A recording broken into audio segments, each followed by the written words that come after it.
ठीक है बच्चों, अब आ जाओ एक्सरसाइज 3.4 का हमने क्वेश्चन क्या लिया, फर्स्ट क्वेश्चन लिया। Using elementary transformations find the inverse of this matrix. एक 2x2 ऑर्डर का मैट्रिक्स दे रखा है। क्वेश्चन में क्या बोल रहा है, एलिमेंट्री ट्रांसफॉर्मेशन यूज करके इसका इनवर्स निकालो। अब ध्यान से देखो, एलिमेंट्री ट्रांसफॉर्मेशन बोला है, ये नहीं बोला है कि रो ट्रांसफॉर्मेशन यूज़ करो या कॉलम करो, तो तुम्हारी मर्जी है, तुम रो भी कर सकते हो, कॉलम भी यूज़ कर सकते हो। मैं क्या कर रहा हूँ कि दोनों मेथड से मैं करके दिखा रहा हूँ, रो से भी और कॉलम से भी। तो हमने क्या लिया, यूजिंग एलिमेंट्री रो ट्रांसफॉर्मेशन। इसमें हमने क्या बोला, वी नो डैट, रो के लिए लिया, तो रो में क्या लिख सकते हो, आई ए इज इक्वल टू ए, लिख सकते हो ना। आई को क्या रखा, प्री मल्टीप्लाई किया है, तो ए इज इक्वल टू आई ए की जगह ये मैट्रिक्स उठा के डाल दिया, आई ए डाल दिया, ए इस ए को रहने दिया। अब हमने क्या करना है, मेरी बात को सुनो ध्यान से, ठीक है, पहले मैं समझा दे रहा हूँ, ध्यान से सुनो। मान लो कि ए 2x2 ऑर्डर का हमें कोई मैट्रिक्स दे रखा है, इन जनरल मैट्रिक्स में ले लेता हूँ 2x2 ऑर्डर का, 1 2 2 1 2 2। तो देखो रो ट्रांसफॉर्मेशन में क्या करेंगे, 2x2 के लिए बता रहा हूँ। रो ट्रांसफॉर्मेशन में हम क्या करेंगे कि सबसे पहले हमारा टारगेट ये एलिमेंट होता है, ठीक है, इसको हमें 1 करना है, ठीक है। और जब ये 1 हो जाए तो उसके बाद इसके नीचे ये जो एलिमेंट है ना, इसे 0 करना है। पहले इसे 1 करेंगे, उसके बाद इसे 0 करेंगे। जब ये 1 हो जाए, ये 0 हो जाए, तो फिर दूसरे डायगोनल एलिमेंट पर आएंगे, इसे 1 करेंगे, फिर इसे 0 करेंगे, ठीक है। पहले इसे 1, फिर इसके नीचे जो है इसको 0, फिर इसे 1 इसे 0। ये किसके लिए बताया, रो के लिए, रो ट्रांसफॉर्मेशन के लिए बताया। अब अगर कॉलम के लिए तो क्या करेंगे, इसे पहले 1 करेंगे, उसके बाद इसे 0 करेंगे, उसके बाद फिर इसे 1 करेंगे, इसे 0 करेंगे।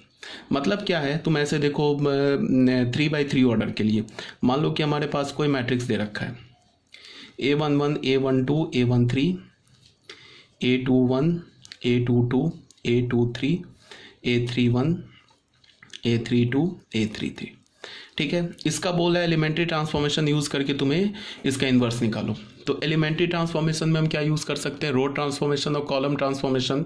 तो मैं रो ट्रांसफॉर्मेशन पे पहले बात कर रहा हूँ। सबसे पहला हमारा काम क्या होता है, इसे 1 करना, इसे 1 करना। अब जब रो ट्रांसफॉर्मेशन में क्या होगा कि इसे जब 1 कर देंगे तो इस कॉलम में ये 2 एलिमेंट है ना, कॉलम में इसको 0 करेंगे। रो ट्रांसफॉर्मेशन की बात कर रहा हूँ, रो के लिए क्या करेंगे, इसे 1, और फर्स्ट कॉलम में ये जो 2 एलिमेंट है इसे 0 करेंगे। उसके बाद क्या करेंगे, नेक्स्ट इसे 1 करेंगे, और उसके बाद इसे और इसे 0 करेंगे। फिर क्या करेंगे, इसे 1 करेंगे और इसे और इसे 0 करेंगे। ये हुई रो ट्रांसफॉर्मेशन की बात। तो रो ट्रांसफॉर्मेशन में क्या करते हैं कि हम कॉलम वाइज 0 करते हैं। जैसे इसे 1 कर दिया, फिर इसको 0 कर दिया, इसे 1 कर दिया, इस 2 को 0 कर दिया, फिर इसे 1 कर दिया, फिर इस 2 को 0 कर दिया। अब अगर मान लो कि कॉलम ट्रांसफॉर्मेशन करेंगे तो हम रो वाइज 0 करते हैं। इसका क्या मतलब है कि इसे 1 कर दिया, उसके बाद इसे 0 इसे 0, फिर इसे 1, फिर इसे 0 इसे 0, फिर इसे 1, फिर इसे 0 इसे 0, ठीक है। समझ रहे हो ना बात को, ऐसे करते हैं। अगर 2x2 ऑर्डर में है तो रो ट्रांसफॉर्मेशन में बात कर रहे हैं तो इसे 1, फिर इसे 0, फिर इसे 1 इसे 0। और कॉलम ट्रांसफॉर्मेशन की बात कर रहे हैं तो इसे 1, फिर इसे 0, इसे 1 करेंगे, फिर इसे 0 करेंगे। समझ में आ रही है बात क्या बोल रहा हूँ। अब आ जाओ, अगर ये मेरी बात समझ में आ गई, अब देखो काम कितना आसान हो गया। सबसे पहले क्या करना है हमें, रो ट्रांसफॉर्मेशन यूज करके इसको हमने मेथड 1 बोल दिया, इसे हमने क्या बोल दिया, मेथड 1। अब सुनो, यहां बोल रहा है एलिमेंट्री ट्रांसफॉर्मेशन यूज करने के लिए, कोई स्पेसिफिक नहीं बताया रो कॉलम ट्रांसफॉर्मेशन यूज करने के लिए। तो हमारी मर्जी है, हम रो ट्रांसफॉर्मेशन भी यूज कर सकते हैं और हम कॉलम ट्रांसफॉर्मेशन भी यूज कर सकते हैं, ठीक है। तो मैं दोनों करके दिखा रहा हूँ यूजिंग एलिमेंट्री रो ट्रांसफॉर्म। हाँ, अगर स्पेसिफाई कर देता ना कि रो ही यूज करना है तो फिर हम कॉलम यूज नहीं करते, और अगर बोल देता कॉलम ही यूज़ करना है तो फिर हम रो यूज़ नहीं करते। तो पहले क्या बोल रहा है, यूजिंग एलिमेंट्री रो ट्रांसफॉर्मेशन से हम लोग इसका इन्वर्स निकालेंगे। तो ए इज इक्वल टू ए आई लिख दिया, तो आई की जगह ये लिख दिया, ए यहाँ लिख दिया, ए को एज इट इज़ रहने दिया। अब मैंने क्या देखा कि ये जो एलिमेंट है ना, देखो ध्यान से, ये जो एलिमेंट है ना ये ऑलरेडी 1 है, तो इसे छेड़ने की जरूरत ही नहीं। चलो मैं इसको करके दिखाता हूँ, लिख के दिखाता हूँ, ज़्यादा अच्छा होगा। ए क्या है, ये हमारे पास है 1 2 -1 3, ठीक है। इसका मैंने निकाला एलिमेंट्री रो ट्रांसफॉर्मेशन यूज़ करके, हमें इन्वर्स निकालना है, रो ट्रांसफॉर्मेशन यूज़ करके निकालना है। तो मैंने रो ट्रांसफॉर्मेशन के लिए क्या बोला, आई ए इज इक्वल टू ए कर दिया, ठीक है। आई क्यों रखा, ए के साथ प्री मल्टीप्लाई क्यों किया, क्योंकि रो ट्रांसफॉर्मेशन यूज़ करेंगे। आई लिख दिया 2/2 ऑर्डर का 0 1, इस ए को ऐसे रहने दिया, इस ए की जगह हमने लिख दिया 1 2 -1 3। अब हमें करना क्या, टारगेट क्या हमारा, इसे ये क्या करना है, हमें इसे आइडेंटिटी मैट्रिक्स बनाना है। और इसे आइडेंटिटी मैट्रिक्स बनाने के लिए जो रो ट्रांसफॉर्मेशन हम यहाँ यूज़ करेंगे वही सेम रो ट्रांसफॉर्मेशन यहाँ यूज़ करेंगे, और इसे कुछ नहीं करेंगे, इसे एज इट इज़ रहने देंगे। तो हमने पहले क्या करना है, रो ट्रांसफॉर्मेशन यूज़ कर रहे हैं तो पहले इसे 1 करना है, तो ये ऑलरेडी 1 है तो कोई बात नहीं है, बहुत अच्छी बात है। अब दूसरा टारगेट हमारा कौन सा एलिमेंट है, 2, इसे हमें क्या करना है, 0 बनाना है। तो अब मैं सोचूंगा, अब दिमाग लगाऊंगा कि क्या करूं कि ये 0 हो जाए। तो बहुत सिंपल सा बात है, R2 को चेंज करो। क्या R2 में चेंज करो, R2 -2 R1 कर दो। सिर्फ हमें ये एलिमेंट देखना है, अब बाकी में क्या हो रहा है उसको ध्यान ही नहीं देना, सिर्फ इसे देखना है कि ये 0 कैसे होगा। तो मैंने सोचा कि अगर इसको मैं 2 से मल्टीप्लाई करके इसमें सब्ट्रैक्ट कर दूं तो ये तो 0 हो जाएगा। अब बाकी में क्या हो रहा है उसे ध्यान ही मत दो, बस इसको देखो। तो इसका मतलब कि इसे 2 से मल्टीप्लाई करके इसमें सब्ट्रैक्ट करेंगे तो 0 होगा। इसका क्या मतलब है कि R2 को चेंज करेंगे, किसे चेंज कर रहे हैं, R2 को चेंज कर रहे हैं। क्या चेंज कर रहे हैं, R1 में 2 मल्टीप्लाई करके R2 के करस्पॉन्डिंग एलिमेंट से सब्ट्रैक्ट कर रहे हैं। तो वही रो ट्रांसफॉर्मेशन यहाँ यूज़ करना होगा। किसे चेंज कर रहे हैं, सेकेंड रो को चेंज कर रहे हैं, तो फर्स्ट रो चेंज होगा नहीं, ऐसे लिख दिया। अब इसमें क्या करना है, सेकेंड रो में क्या चेंज करेंगे कि फर्स्ट रो के हर एक एलिमेंट को 2 से मल्टीप्लाई करके सेकेंड रो में क्या कर देंगे, सब्ट्रैक्ट कर देंगे। तो देखो इसको 2 से मल्टीप्लाई किया तो ये क्या हो गया 2, यहाँ क्या होगा 0 -2, तो ये -2 हो जाएगा। इसको 2 से मल्टीप्लाई किया तो 0 हो गया, 1 - 0 तो ये 0 हो गया। ये रो ट्रांसफॉर्मेशन यहाँ अप्लाई कर दिया इंटू ए। वही रो ट्रांसफॉर्मेशन यहाँ अप्लाई करेंगे, पहला रो तो चेंज होगा नहीं, इसको 2 से मल्टीप्लाई करके सब्ट्रैक्ट किया तो ये 0 हो गया, इसको 2 से मल्टीप्लाई किया तो क्या हो गया -2। अब सब्ट्रैक्ट करना है, समझो 3 में से सब्ट्रैक्ट करना है, क्या सब्ट्रैक्ट करना है, -2, तो ये क्या हो गया 5। समझ रहे हो बात को ना, सुन लो, कहीं भी एक बार भी अगर तुम गलती कर दोगे ना कैलकुलेशन में, अभी तो 2/2 ऑर्डर का है, 3/3 ऑर्डर का आएगा, एक बार भी गलती कर दिया, कैलकुलेशन बहुत ध्यान से करना होगा, कहीं एक बार भी गलती हो गई क्वेश्चन दोबारा सॉल्व करना पड़ेगा। उसको गलती चेक करने में जितना टाइम लगेगा उससे अच्छा है कि क्वेश्चन को तुम दोबारा स्टार्ट कर दो। तो बड़े ध्यान से कैलकुलेशन करना होता है, ठीक है। अब हमारा टारगेट क्या है, इसे 1 करना। अब मैं सोचूंगा कि ये 5 1 कैसे होगा, तो मैंने बोला कि कोई बात नहीं है, सेकेंड रो को हम क्या कर दे, ये ट्रांसफॉर्मेशन यूज़ कर ले, सेकेंड रो को क्या कर ले 1/5 R2 कर दे। पढ़ा है ना हमने, RI को चेंज कर सकते हैं ना KR2 से, सॉरी RI को चेंज कर सकते हैं ना KRI से, वो अप्लाई कर दिया। अब ये ट्रांसफॉर्मेशन जो है यहाँ भी अप्लाई करेंगे, यहाँ भी अप्लाई करेंगे, तो ये क्या हो जाएगा, सेकेंड रो को 1/5 से मल्टीप्लाई कर देंगे, तो फर्स्ट रो तो चेंज होगा नहीं हमारा, ये हो जाएगा -2/5। 0 का करेंगे तो ये तो 0 ही रह जाएगा, ठीक है, इंटू ए। और यहाँ क्या हो जाएगा, ये 1, ये क्या हो गया -1, ये क्या हो गया 0, ये क्या हो गया 1, ठीक है। अब हमारा दूसरा टारगेट क्या, इसे 0 करना। तो इसे 0 करना तो बहुत आसान दिख रहा है, अगर हम R1 R2 को ऐड कर दे तो ये 0 हो जाएगा। तो हमने क्या किया, किसे चेंज किया, R1 को चेंज किया। क्या चेंज किया, R1 और R2 को ऐड कर दिया। ये जो लिख रहा हूँ ना ट्रांसफॉर्मेशन, ये अपने दिमाग से लिखना पड़ेगा, ये कोई नहीं बताएगा तुम्हें। तो R1 R2 का ऐड किया तो 1 -2/5 क्या होगा, 1 -2/5 क्या होगा 3/5। अब इसको ऐड करेंगे तो 0 ही रह गया, और ये क्या हो गया हमारा -2/5। कुछ तो गड़बड़ कहीं पे कर दिया मैंने, लगता है यहाँ पे 0 0 2 कैसे आ गया, एक मिनट देखने दो। इसको हमने क्या किया है, R2 को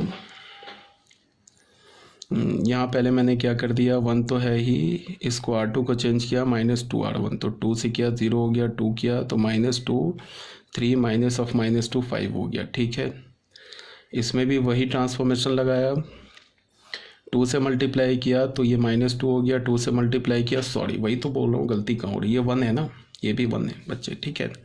अब क्या कर किया हमने, इसमें हमने R2 को किससे डिवाइड कर दिया, 5 से, तो ये हो गया 1/5, वही तो गलती हो रही, ये भी हमारा 1/5। अब यहाँ पे हमने क्या किया, R1 R2 को ऐड कर दिया, तो R1 R2 को ऐड कर दिया तो 1 माइनस, ठीक है। इसमें हमने क्या कर दिया, R1 5 से कर दिया तो ये हो गया 5 ये हो गया 1, R1 R2 को ऐड कर दिया, ठीक है। 1 माइनस 2/5, R1 को चेंज किया है, ठीक है। 0 प्लस 1/5, ये 1/5 हो गया, सॉरी गलती हो रही है ना, देखो मुझसे भी, ठीक है। ये 1/5 हो गया, ये A हो गया, R1 R2 को ऐड कर दिया तो क्या हो गया, 1 हो गया, 0 हो गया, 0 हो गया, 1 हो गया। अब ये बच्चा आइडेंटिटी मैट्रिक्स बन गया ना, तो इस ये मैट्रिक्स क्या हो गया हमारा, बी मैट्रिक्स हो गया। ये मैट्रिक्स, ये मत देखो, ये मैट्रिक्स हमारा बी मैट्रिक्स हो गया। ये मैट्रिक्स क्या हो गया, आई। तो ये क्या लिखा है, B A is equal to I, तो ए का इन्वर्स क्या हो जाएगा, यहाँ देखो ए का इन्वर्स बी हो जाएगा। बी किसके इक्वल है, 3/5 माइनस 2/5, और ये 1/5 एंड 1/5, तो ये हमारा इन्वर्स आ गया, ठीक है। अब अगर तुम इसे चेक करना चाहते हो, अगर तुम्हारे पास एग्जाम में टाइम हो, बच जाए, तो तुम करो क्या कि अपने आंसर को चेक कर लिया करो। चेक कैसे करोगे, ए इंटू ए इन्वर्स। ए हमारे पास क्या है, ए हमारे पास है 1 2 माइनस 1 3। ए इन्वर्स क्या है हमारे पास, 3/5 माइनस 2/5, 1/5 1/5। इसको करोगे तो ऑर्डर आ जाएगा 2/2 ऑर्डर का आइडेंटिटी मैट्रिक्स आ जाएगा। तो इसका मतलब है कि ये जो हमने इन्वर्स निकाला ना, इन्वर्स, ये हमारा करेक्ट है, ठीक है। तो ये क्या मैंने बता दिया, by using elementary row transformation. Row transformation use करके तुम इन्वर्स कैसे निकालोगे। ये तो हमारा था मेथड नंबर 1। अब बच्चों आ जाओ मेथड नंबर 2 में। मेथड 2 में क्या है, बाय यूजिंग कॉलम ट्रांसफॉर्मेशन।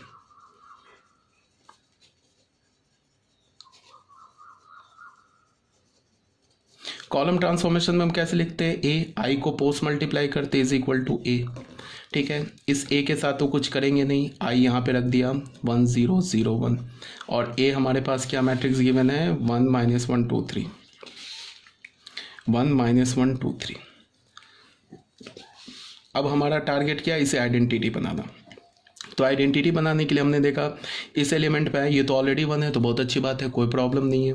अब हमारा दूसरा टारगेट क्या है कि इसे 0 बनाना। अब अगर कॉलम कर रहे हैं ना तो रो वाइज 0 बनाते हैं, और रो ट्रांसफॉर्मेशन कर रहे हैं तो कॉलम वाइज 0 बनाते हैं। तो इसे 0 बनाना, तो अब सोचेंगे 0 कैसे होगा। तो मैंने अगर सोचा कि अगर मैंने C1 C2 ऐड कर दिया तो ये 0 हो जाएगा, तो बस यहाँ कर दिया।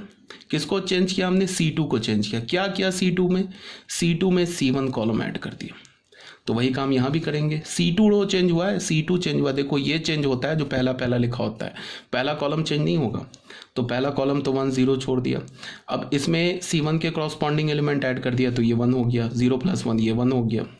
इसमें ऐड कर दिया तो ये क्या हो गया, ये 1 हो गया, ये 0, अच्छा ये 1 हो गया, ये 2 है, ये 0 हो गया, 3 + 2 5 हो गया। अब क्या है, अब हमारा दूसरा टारगेट क्या, इसे 1 बनाना। तो ये 1 कैसे होगा, ये भी बहुत आसान है। हमने क्या किया, C2 में सेकेंड कॉलम को 1/5 C2 कर दिया, सिंपल सा, तो ये 1 बन जाएगा। इसी को तो देखना 1 बनाना, तो ये काम यहाँ भी करेंगे।